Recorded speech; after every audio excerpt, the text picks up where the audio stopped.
year I ended DisneyCember with Infinity War, one of the biggest Marvel movies, if not biggest movies that was ever made at the time. This year, I'm finishing it with something that's the exact opposite in every way possible. The Straight Story.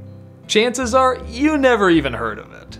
It's a David Lynch movie unlike any David Lynch movie, and I want to end DisneyCember on it because it honestly changed the way I look at cinema.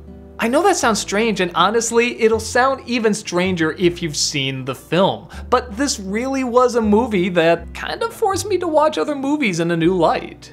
The story, based on real-life events, is about as simple as you can imagine. There's an old farmer who's been estranged from his brother for years. News reaches him, though, that he's deathly ill, and there's a chance he may never see him again.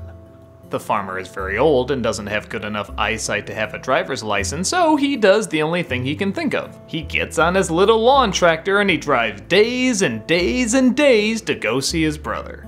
And, I'll be brutally honest, it's as boring as it sounds. This movie, in many respects, is insufferable. When I saw the trailer and I heard all the good things being said about it, I thought the idea was, oh, he's gonna come across all these people whose lives he changed and really touched their hearts, and yeah, there's one or two, but a lot of it is just him on this goddamn little machine. He doesn't really talk to himself, there's no inner monologue, it's not exactly like he's the most complicated guy, he's actually very simple. We just see him on this stupid thing, see where he takes breaks and relaxes for the night or eats or whatever. Once in a while, and I do mean a while, come across a person, and then he's back on the road.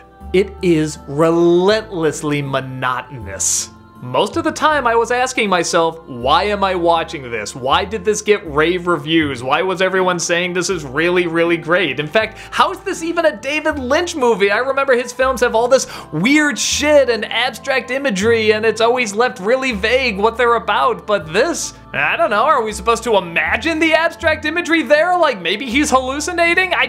None of this seems to be adding up to me. But then we get to the ending, and I won't ruin it, though honestly there's not a ton to ruin.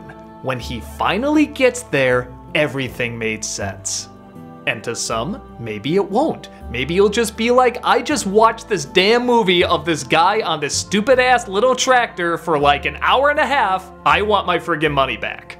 And I would totally understand that. I wouldn't be like, oh, I'm above you, I get the secret meaning or anything. It's like, no, I get it. There's people that are just not gonna get into this at all, and I completely sympathize. But for me, I realized this film was all about the journey. It was all about showing how boring, how slow, how monotonous, and how long this took just to see his brother. It's kinda like those movies where people go through these terrible things and they suffer, but they make it at the end and they're like, wow, now I see the value of life. I see the importance of our actions. In this very strange, super simple film, I got a similar feeling.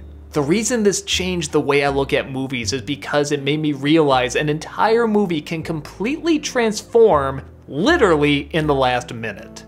I've never seen a film do that before. Go from something that was so annoying, so boring, so hard to sit through, and then suddenly at the end you're like, oh my god, I get it. I get everything that this person went through. It challenges me in both a complex but also very simple way, which I think David Lynch is all about. I like how he takes the medium and he tries to do things that aren't conventional. He doesn't always have to go beginning, middle, and end. It doesn't always have to be a character arc. It doesn't always have to be something that's been done a million times. It feels like he always tries to go to that realm of being half awake and half asleep, that weird in-between that's hard to explain, but exists. That world in between being conscious and unconscious. And even in a movie like this, with him just driving on this road, it kinda works that way. Whether he's going in and out of focus, or even you're going in and out of focus, it creates a unique experience. And like I said before, it may not be your experience, and I really want to emphasize that's totally relatable. This is not one of those movies where if you like it, you understand the meaning of life or something. You're suddenly a lot deeper. All I can say is it changed the way I looked at film as an art form. In the most simple, different, and aggravating way that I feel only David Lynch could do. The Straight story is both exactly that and anything but. It even has a G rating. How often do you see that in a film that's not meant for kids?